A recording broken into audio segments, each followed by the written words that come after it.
لیکن یہ کہ امام مہدی کی حکومت قائم کرنے کے لیے کون لوگ آئیں گے؟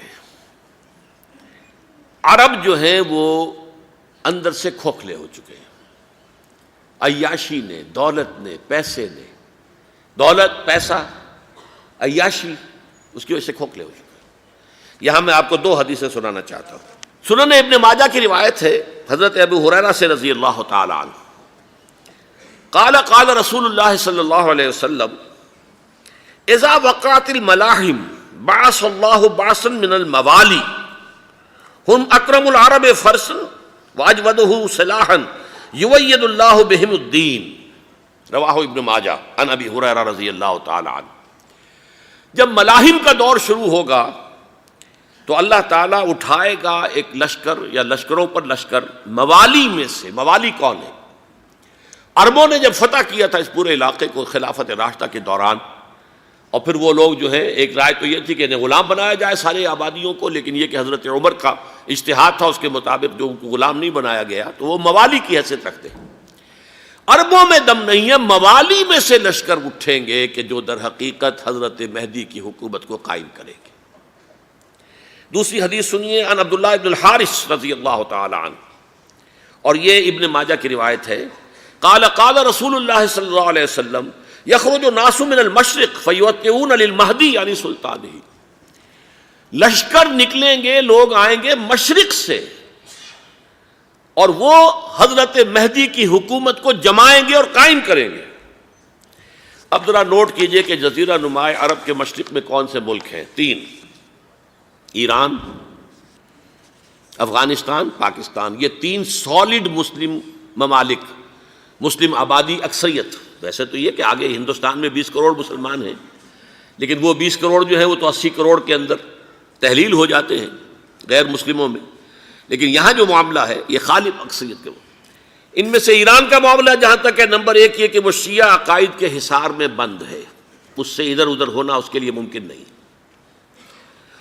حدیث میں یہ بھی آتا کہ اصفہان سے 70,000 یہودی دجال کا ساتھ دیں گے۔ لیکن بہرحال خراسان ایک صوبہ ہے افغانستان کا اس وقت بھی، شمال مشرقی کونے میں، مجھے امید ہے وہاں سے خیر کی، کیونکہ خراسان کا لفظ وہاں پہ شامل ہے، اور حضور کی حدیث میں بعد میں آپ کو سناؤں گا کہ خراسان سے فوجیں چلیں گی جو یروشلم کو دوبارہ حاصل کریں گی، فتح کریں گی۔ جیسے پہلے یروشلم کھویا عربوں نے تھا، دوبارہ حاصل کیا تھا کرد نے، کرد خون صلاح الدین ایوبی رحمۃ اللہ علیہ، ایسے اب پھر عربوں نے کھویا ہے، لیکن لینے والے خراسان سے لشکر آئیں گے۔ یخرج من خراسان رایات سود لا یردھا شیء حتی تنصب بإیلیا، خراسان کے علاقے سے کالے علم لے کر لشکر چلیں گے جن کے رخ کو کوئی موڑ نہیں سکے گا جب تک کہ وہ جا کر یروشلم میں نصب نہ ہو جائے۔ اس کے بعد نام آتا ہے پاکستان کا۔ یہ ہے میری اور آپ کی داستان، اور یہ ہے سبب جس کی وجہ سے کہ میں آپ سے یہ گفتگو کر رہا ہوں۔ اصل میں تو کس لیے؟ محض ایک علمی استفادہ، محض اپنی بات آراء کو ظاہر کرنے کا شوق نہیں، بلکہ یہ کہ اپنی ذمہ داری ہم پہچانیں کہ ہم کس مقام پر کھڑے ہیں۔ دیکھیے، اس پاکستان کے بارے میں یا ہندوستان کے بارے میں علامہ اقبال نے کہا تھا اپنے ترانہ ملی میں، میر عرب کو آئی ٹھنڈی ہوا جہاں سے، میرا وطن وہی ہے، میرا وطن وہی ہے۔ اور مجھے بتایا گیا کہ سنن ابی داؤد میں یہ روایت موجود ہے کہ حضور نے فرمایا کہ ہندوستان کی طرف سے مجھے ٹھنڈی ہوا آتی ہے، اگرچہ مجھے وہ حدیث ابھی نہیں ملی ہے، لیکن حزب التحریر کا ایک کارڈ مجھے ملا تھا، تو اس میں اس حدیث کا اور اس میں ابو داؤد کا روایت کا حوالہ موجود تھا۔ لیکن میں جو چیز آپ کو بتا چکا ہوں وہ یہ کہ الف ثانی کا پورا تجدیدی کارنامہ اس ہندوستان کی سرزمین میں ہوا۔ مجدد الف ثانی شیخ احمد سرندی، شاہ ولی اللہ دہلوی، سید احمد بریلوی، وہ تو ہمارے پاکستان میں آ کر جو ہے ان کا خون جذب ہوا ارض پاکستان میں۔ پھر شیخ الہند مولانا محمود حسن۔ تحریک خلافت چلی تو صرف ہندوستان میں چلی اور کہیں نہیں چلی۔ آزادی کی تحریک چلی پوری دنیا میں، وہ نیشنلزم کی بنیاد پر چلی، ملے نیشنلزم، عرب نیشنلزم، ترک نیشنلزم۔ ہمارے ہاں چلی تو اسلام کے نام پر، پاکستان کا مطلب کیا؟ لا الہ الا اللہ۔ پھر پاکستان قائم ہوا معجزے کے طور پر، بلکہ نازل ہوا ہے لیلۃ القدر میں، انا انزلناہ فی لیلۃ القدر، جیسے قرآن نازل ہوا لیلۃ القدر میں، یہ پاکستان بھی نازل ہوا لیلۃ القدر میں۔ اس کا برقرار رہنا ابھی تک معجزہ ہے۔ ہندو یہ سمجھتا تھا، کانگریس سمجھتی تھی کہ جھٹپٹ ختم ہو جائے گا۔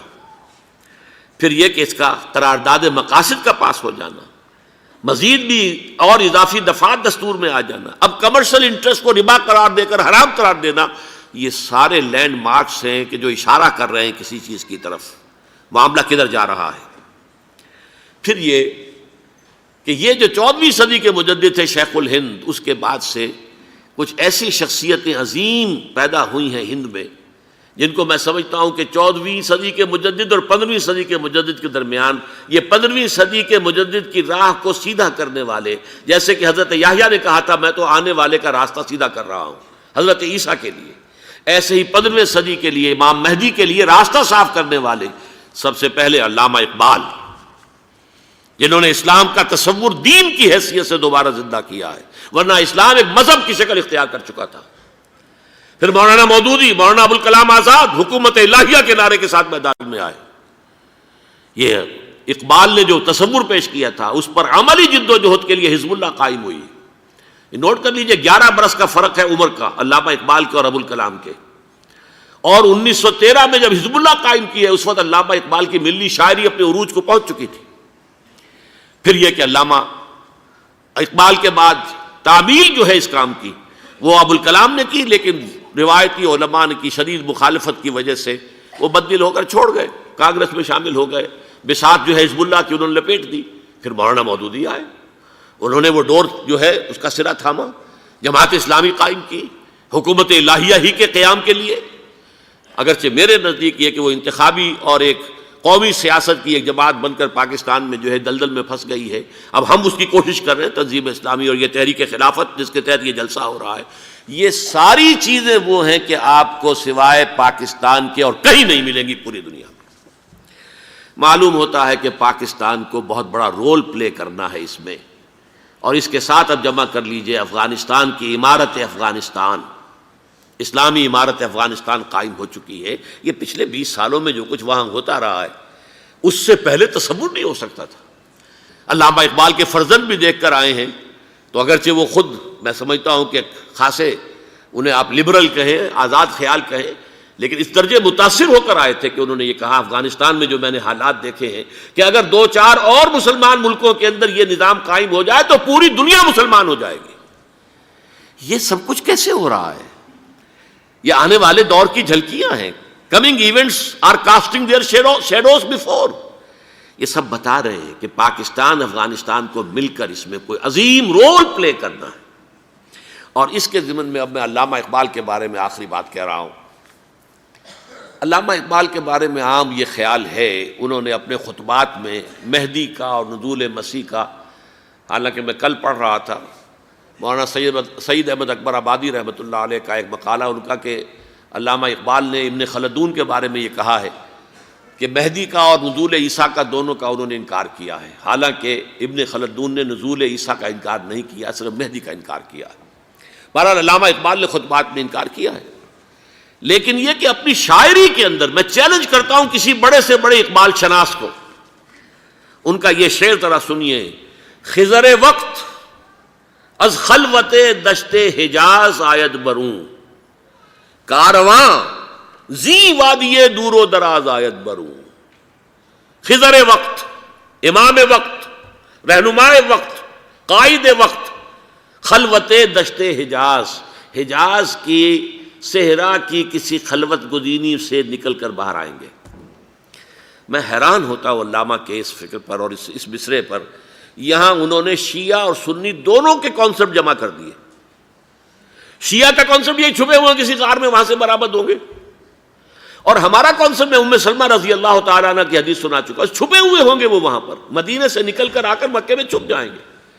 اس خانہ جنگی کی حالت میں لوگ ان کی طرف دیکھ رہے ہوں گے، سوچتے ہوں گے انہیں میدان میں آنا چاہیے، کوئی پارٹ پلے کرنا چاہیے، امت کی رہنمائی کرنی چاہیے، لیکن وہ چھپیں گے، وہ کارے ہوں گے، وہ اس ذمہ داری کو قبول نہیں کرنا چاہیں گے، جا کے چھپ جائیں گے مکے میں، وہاں سے مکے والے انہیں نکالیں گے، اور وہ کارے ہوں گے، انہیں بالکل یہ پسند نہیں ہوگا کہ یہ ذمہ داری اٹھائیں۔